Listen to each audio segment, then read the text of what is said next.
Coming up next, the story of an 80s classic, and it just gets bigger every single year, and it almost didn't get recorded. I've got the singer-songwriter behind it with us today as a guest. Actually, today's singer-songwriter moved to LA. He started to pay his dues, and he did it for years, and he got nowhere. He submitted demos, including a song that would become an all-time classic, but it was rejected by every single label outright, every label. So he decided to move back to his old town, and he took a job loading carpets into trucks just to make ends meet, feeling like his chance had passed and he was ready to move on with his life. And then something completely unexpected happened, and it made his song a classic that's had a major resurgence in pop culture and is now one of the most played songs in radio history. Like I said, the man himself is here to tell the story, and it's pretty hard to believe. Coming up next on Professor of Rock. Hey, music junkies, Professor of Rock, always here to celebrate the greatest artists and the greatest songs of all time. You know, if you made the perfect mixtape for your crush in high school, finessing every little detail to time out the perfect songs for each side, you're going to dig this channel of musical nostalgia, I'm telling you. Make sure that you subscribe below, hit the red button, click the bell so you never miss an episode. Then you get notified about all of our great interviews coming up. We have some good ones. So I'm excited to bring you another episode from our series, Revelations. This is where featured artists reveal rare stories about their biggest songs, biggest albums, along with fascinating insight about their careers you won't find anywhere else. On this installment of Revelations, we sit down with celebrated yacht rocker Robbie Dupree. He tells us the unbelievable story of the 1980 Bottle Lightning classic, smooth classic, Steal Away.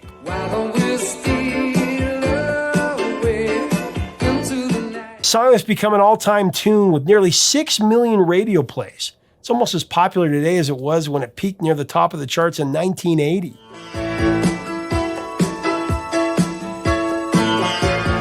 This is such a cool story. Robbie Dupree, he'd been rejected by every record label in LA. Pretty much.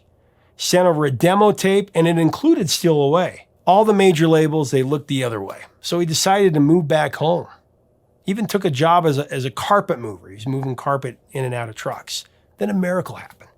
So hard to believe, an act of fate willed his classic song into existence. You got to hear it straight from Robbie in our new interview coming up. He also shares his thoughts on yacht rock and what Steal Away actually means. Here's Robbie. Let's talk about one of the greatest classic songs, smooth 80s hits, yacht rock. You can't really put it into a category. It's just a great song. Why don't we steal away? Steal Away hit number 6 on the Hot 100, number 5 on the AC charts, went to number 2 in Canada. You didn't have a record deal when you recorded this song. As I understand it, you included on a 5-song demo that you were shopping to record labels, but you didn't find any takers. Tell me about that. I was really pleased with what we had done. I was really happy with who I did it with. Come on and hold me, just like you told. And I kind of felt like that might be the end because every company rejected it. I wouldn't say I was content, but I would say that I knew that I'd given it my best shot. One evening, I got a phone call from my drummer, co-producer, Peter Bonetta's brother, Al. This guy had stopped by my friend Al's house. He was flying home to England. He just stopped by to hang out before he went to the airport. And Al was playing stuff. I had nothing to do with Al business-wise. And he just put the cassette in, and the guy was moved by the song, and not that song, but another song that was on the 5-song demo. And he said, if the guy doesn't have a deal, tell him to come to Elektra next week. I'll be back from England. I'll give him a deal. And that's exactly what happened. Like, I let go and I was far away. I was loading trucks, a carpet in a place called Five Towns Carpet or something. Anyway, whatever it was kind of a hard landing from where I was playing music and recording in it. But I had to make a living. I got the call. Literally a few days later, I flew to LA, and it was kind of miraculous. And that was it. Like the scuffling was over.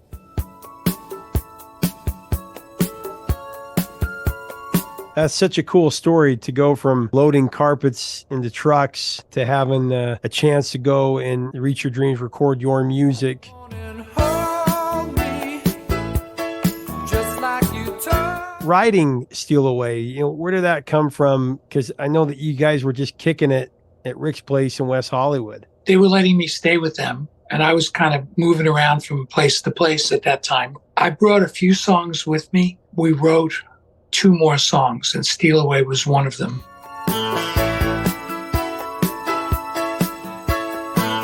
I mean, it was very unextraordinary. I mean, he had an idea for playing piano, and he gave me the idea, and then I wrote a melody and lyrics, and then later a bridge.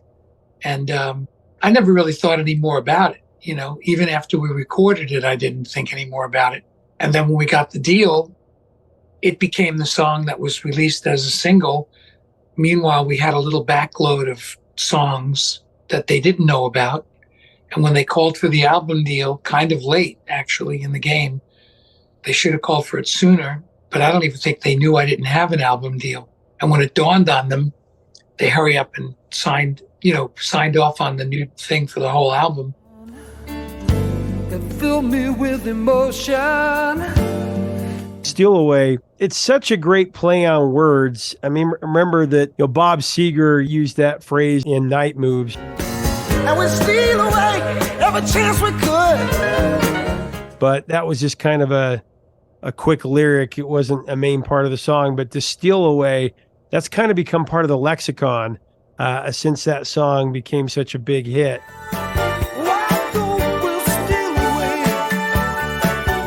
The melody kind of dictated it, I think.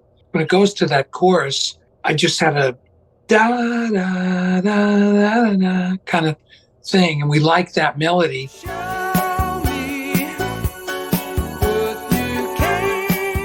And then I don't know, it's just a creative moment that it's in your mind from somewhere, or like pop songs, they all come from somewhere, you know what I mean?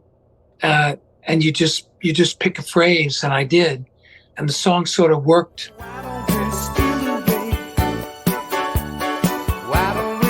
The last piece that was done was the chorus. I had the verse all together, and the bridge came into the song a little bit. The I Caught You Glancing My Way section, that was sort of an afterthought. I caught you glancing my way. We had the thing all finished, and then I got the idea for that little part, that little interlude.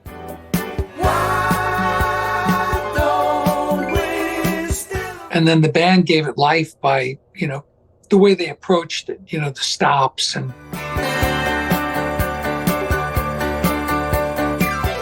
But I don't know, it's like any other line in the song. It's pretty basic rhyme stuff, come on and hold me just like you told me. There's nothing Steely Dan about it. It's just it's right down the pike.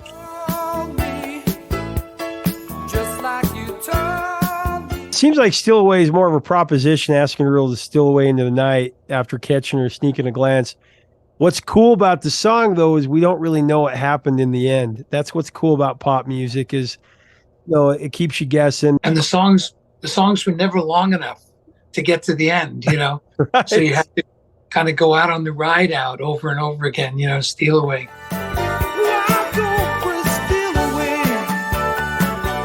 I've heard you say in the past it didn't have it wasn't about anyone in particular. It didn't have any special meaning. It was just. No, it didn't. I mean, it was like all the other songs that we were working on at the time. There's a couple of things that go into songwriting. One of them is craft, the ability to sit down and to write a song and a melody and a lyric, and it's kind of a craft. And then there are other songs that are deep within. Steal Away is one of my favorite songs of all time, and it means a lot to me because it's a song that means a lot to my autistic son. It's one of his favorite songs of all time. Fantastic. He sings it all the time. He's sung it since he was a little kid, since he was like 3 or 4 years old. So music is kind of his connection to the world, and he was just really, frankly, learning to speak. It took him a little bit longer to learn to speak. He was saying something in the back seat of the car, and I said, What are you doing, buddy? He says, why don't we steal away into the night I know it ain't right. And I was like, oh my gosh. It was such a really a special moment as a father, because not only was he speaking a complete sentence. I mean, he spoke some sentences, but not too many. Maybe Sure. he was 3 actually, I think. But he was singing with the melody, and then I know it ain't right. At first, this song was just a craft song. The meaning and all of that came from you and your son and all of the other people who brought meaning to it that I didn't have in the beginning. Later, I've learned to adopt a lot of those feelings, but that wasn't the initial hit, you know? I mean, just being totally honest, I could make up a story about how it was about a girl I knew, but I think it was about all the girls I knew, you know, and it was just the line that just kind of fit in the vibe of the day. You know, the thing is about a song that has a long life like this one, over the many decades, you hear all kinds of beautiful stories from people like that story, touching family story.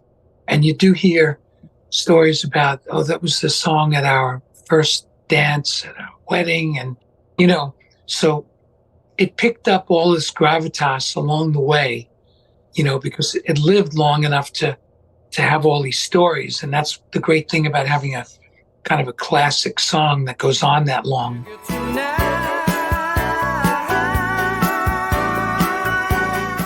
I don't have any other songs that have that kind of attachment that I know of. You know, that one is like far and away a big one. Yeah, it just connects people and relationships and generations, really. It's 43 years this month. To think about, you know, I heard this song as a little kid. In fact, this may have been one of the first 10 songs that I remember hearing, you know, because I was born in 76. I was the same age, really, essentially, as my son that I was telling you about, hearing him sing it in the back seat. And that was a record that my dad had that he bought. He bought your record, and so I heard it through that. That's what's cool about the connection between father. You know, they talk a lot. You see that on TV, the relationship of a father and son playing catch with the football or the baseball in the backyard, but they don't talk a lot about the connections between mothers and sons, mothers and daughters, and fathers and sons, fathers and daughters of music. And that's a huge connection. Sure. I mean, my dad and I didn't get along really at all growing up, except for music. And that was the connection. And to have that continue on into the next generation, that I can turn that over to my own kids, is pretty special. Yeah. You know, you're right about that. There are certain things. My father wasn't a guy who went out and played ball with me in the yard or anything, but, the music that they loved, I listened to, and I don't know, even the TV programs that they watched today, there's still a bit of nostalgia for me that comes when I see like my father's favorite movie, or, you know, it's just, those are the connections. On the recording, you had some pretty accomplished musicians performing on the track. Who are the players that made the arrangement so incredibly catchy, especially that keyboard part?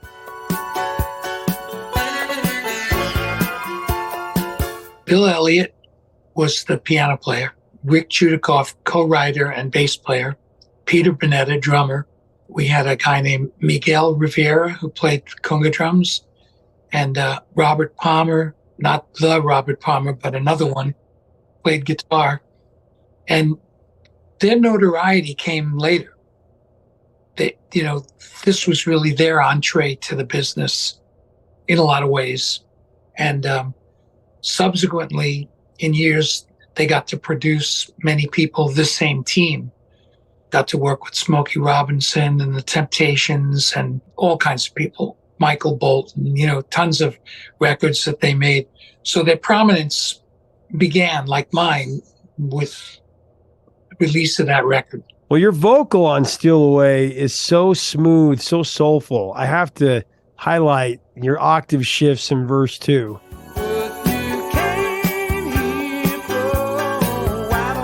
Caught you glancing my way and I knew what you were after.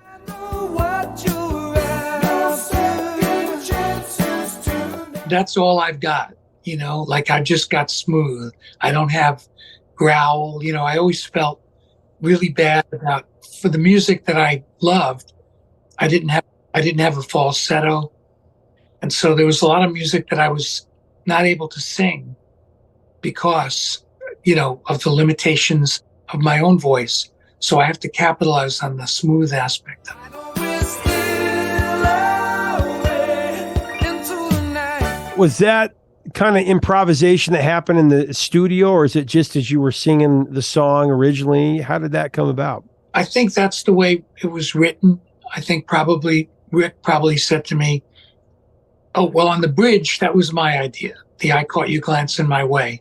But the verses, some of the melody ideas were Rick's as well." I don't know, sometimes things fall into place. Like that whole bridge, I had a motorcycle when I was in California. And I remember I worked at a restaurant while we were recording. And I remember driving my motorcycle down by the beach. And all of a sudden, that little bridge section, very short section, popped into my head. Not all the words, but the idea.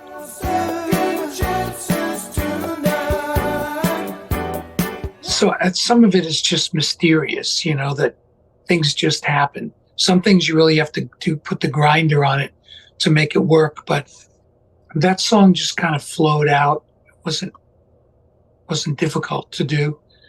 And I was surprised. I'm still surprised at the longevity of it, to think it's being downloaded like huge numbers and streaming on Spotify, like 1.5 million a week, 35 million in the past couple of years, So cool. Could never make lightning like that happen again, It's been used so much in pop culture. I think that's brought new life to it. I remember seeing it on Red Oaks, and I thought that was a great choice for them to take you right into the 80s.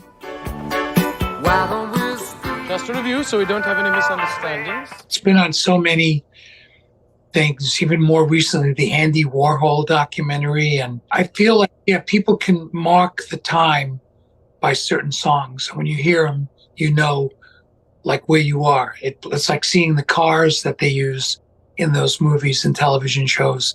There's a 1960 Corvette, and so on. It's a time placement. And the music is a time placement as well. Used in the Jim Carrey flick, I Love You, Philip Morris. Why don't we steal? And then MacGruber.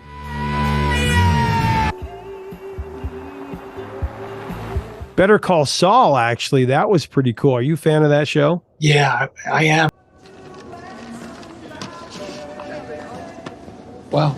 And it was also in Orange is the New Black and just a whole bunch of stuff, I sort of find out about it from the person who handles the sync licensing for TV and movies. Yeah, Donnie Brasco. I remember when it was used in that. Outer Banks. My son was just showing me that the other day because that's a big show for teens that like that show, and Forever. And of course, Jimmy Fallon. Yacht Rock has brought all this late 70s, early 80s, really high production quality music. It's kind of funny how they named music 30 years later, they put a name on the genre, right?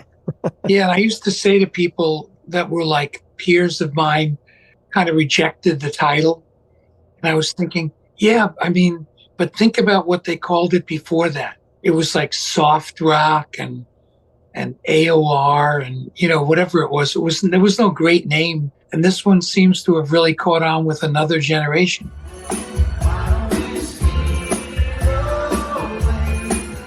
Anybody who doesn't understand that this is a new audience for music from 40 and more years ago, they're missing the boat. That's a good way to say it. Missing the boat on Yacht The Rock. Yacht Rock boat.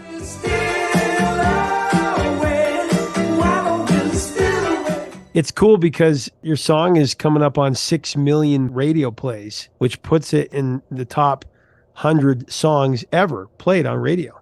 I've always been very grateful for everything that happened because I was so far away from that happening. I wasn't somebody who came up at 17 years old and had all my success. This was something that came along later in my life. I was 33 when I had my first hit. So naturally, I'm extremely grateful. And what's happened with it, there's a synergy that just takes over. And we have this new chance at popularity.